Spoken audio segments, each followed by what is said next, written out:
What up, everyone? Mr. Downtown Ray Melo, and you're listening to the Entertainment Report on iHeartRadio, live from Dubai for Monday, January 20th, 2020, delivering some major stories and trends going on in the world of entertainment and beyond. You can follow the show on Facebook, Twitter, or Instagram, facebook.com/The Entertainment Report with Ray Melo, that's RAYMELO, on Twitter at The Enter Report, or on Instagram at The Entertainment Report. You can listen to the show anytime you want on iHeartRadio. Just go to iHeart.com or your iHeart phone app, search for The Entertainment Report, and it'll take you to the page. I hope everyone had a fantastic weekend.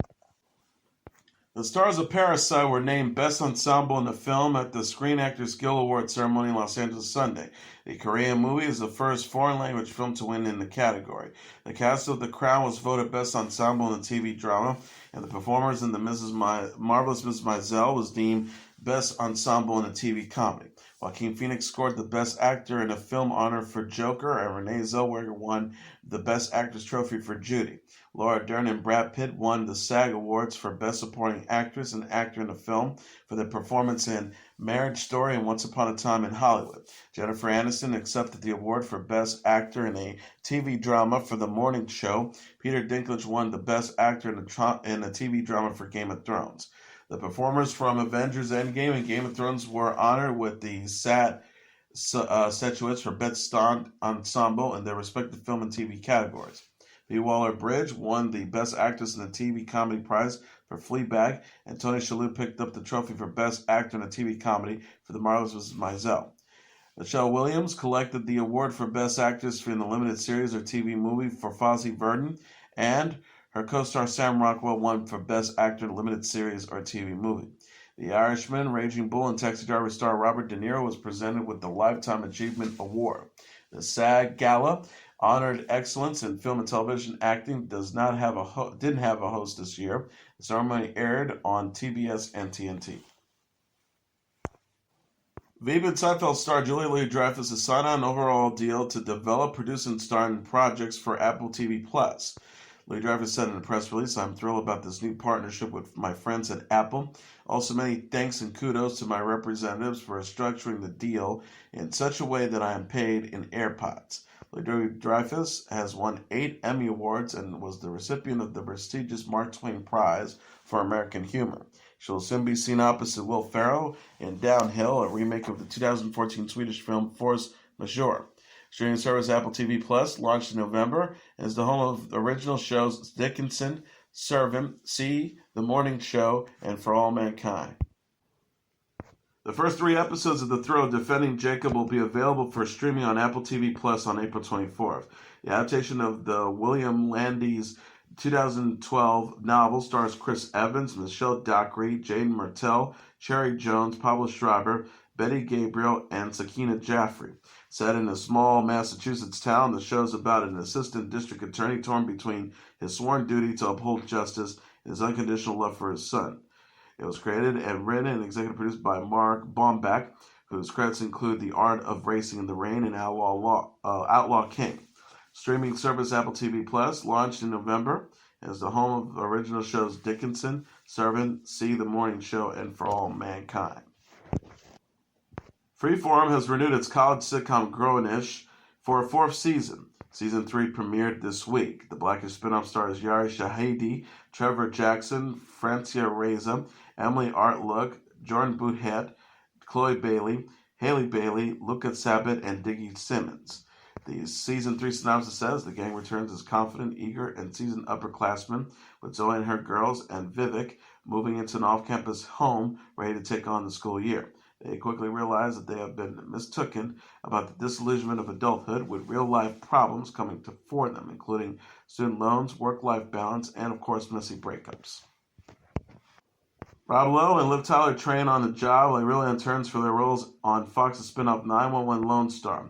In a show in Austin, Texas, fire station that lost most of its crew in a blaze hails New York firefighter Owen Strand, played by Lowe, to rebuild the team, and Michelle Blake, played by Tyler, is a paramedic often on the same emergency scenes. Tyler said on the Television Critics Association panel, "They offered me the part, and I think we started filming 2 weeks later. So I had a lot to do of training Very quickly, it looks like I know what I'm doing. Like the original 911 and other medical shows on television, Lone Star has technical advisors who train Tyler as the scenes require. Tyler says a lot of the extras and people in the scenes with us are actual firefighters and paramedics. In all those moments in between on set, I can ask a million questions and observe. Lowe got close with firefighters independently on 911 Lone Star. His Santa Barbara home has been close to wildfires, so he's gotten to know the real firefighters combating the California blaze. Lowe said during the panel, I had them staged in my house. I was feeding them. I was really interested in why these men and women do what they do. What does it mean to them? How do they go and sleep in the dirt for weeks on end? If it comes to that, pull the kind of hours. The actor had a bit more time to shadow firefighters before filming 911 Lone Star. Lowe felt bad accompanying firefighters on the calls because people didn't know what to think when they saw him. Lowe says, so I was with the fire brigade, and they're right by the area where Dodger Stadium is.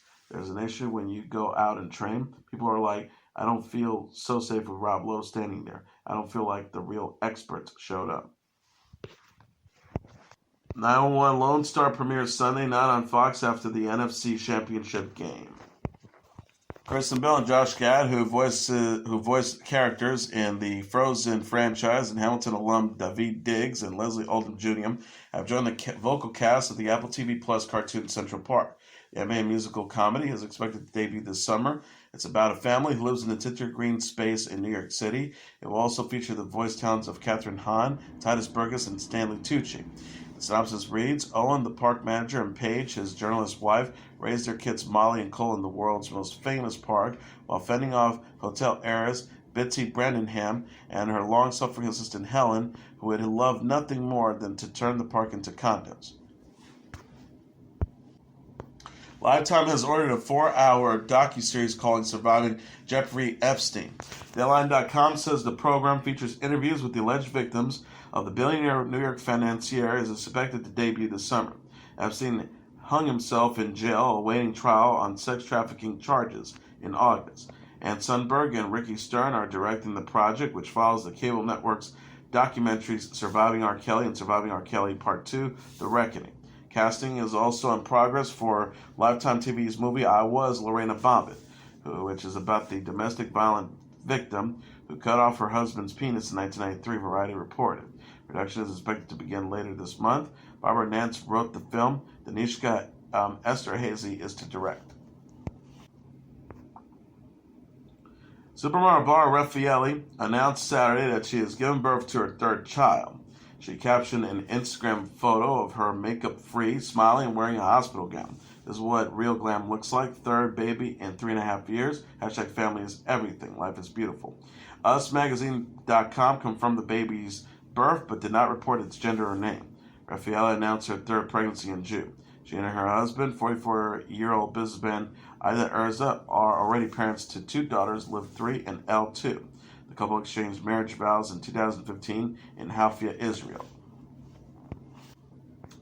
Prince Harry and Meghan Markle will no longer use their titles His and Her Royal Highness, Buckingham Palace announced Saturday. The couple will also not receive public funds for royal duties and will repay about $3 million sovereign grant funds they recently used to renovate their residence, Frogmore Cottage. The new arrangement will take effect this spring, according to a statement from Buckingham Palace. Earlier this month, the couple announced via Instagram that they intend to step back from their roles as senior members of the British royal family and work to become financially independent. On Monday, senior royals held talks about the future roles for the couple. In a statement from Queen Elizabeth released Saturday, alongside Buckingham Palace's description of the new arrangements, Harry, Meghan, and Archie will always be much loved members of my family. The Queen says, I recognize the challenges they have experienced as a result of intense scrutiny over the last 2 years and support their wish for a more independent life. Buckingham Palace said it would not comment on the details of security arrangements for the couple, who have said that they intend to divide their time between Britain and North America. The transition, like the couple's union, is unprecedented in modern royal history. Markle, who is biracial with white and African American family members, was born in the United States and worked as an actress before her marriage to Prince Harry. She was best known for the USA Network series Suits, which was filmed in Toronto, and the couple is rumored to be considered a move to Canada after spending the holidays with their 7-month-old son Archie. In October, Markle said she had struggled with life as a new mother in the public eye. Also in October, the couple sued Britain's Daily Mail over its decision to publish a private letter Markle wrote to her father shortly after her marriage. And Harry wrote that he saw his wife falling victim to the, quote, same powerful forces that had caused his mother's untimely death. Billie Eilish, Harry Styles, Lewis Capaldi, Mabel, and Stormzy are confirmed as performers for the 2020 BRIT Awards in London on February 18th.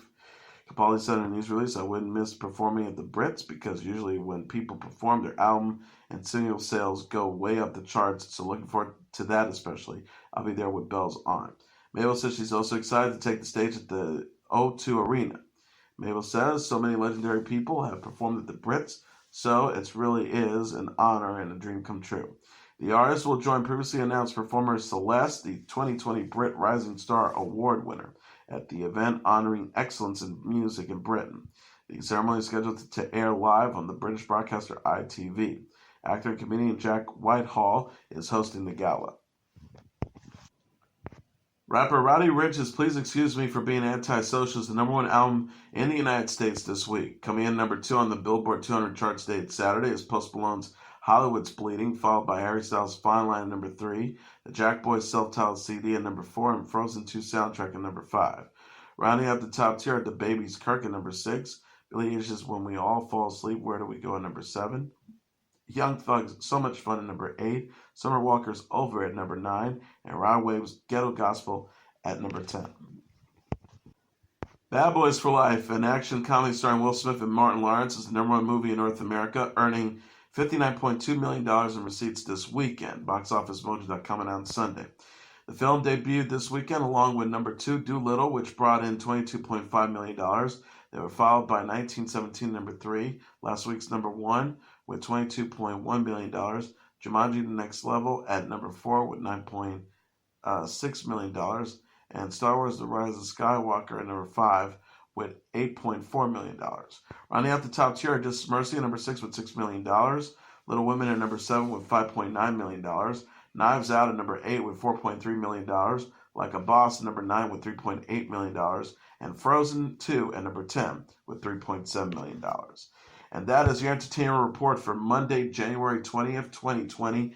I'm your host, Mr. Downtown Melo. I'll be back tomorrow to deliver some major stories and trends going on in the world of entertainment and beyond. You can follow the show on Facebook, Twitter, or Instagram. Facebook.com/The Entertainment Report with Ray Melo. That's RAYMELO. On Twitter at The Enter Report, or on Instagram at The Entertainment Report. You can listen to this episode or any previous episodes of The Entertainment Report anytime you want on iHeartRadio. Just go to iHeart.com or your iHeart phone app, search for The Entertainment Report, and it'll take you to the page. Good night, and God bless you all.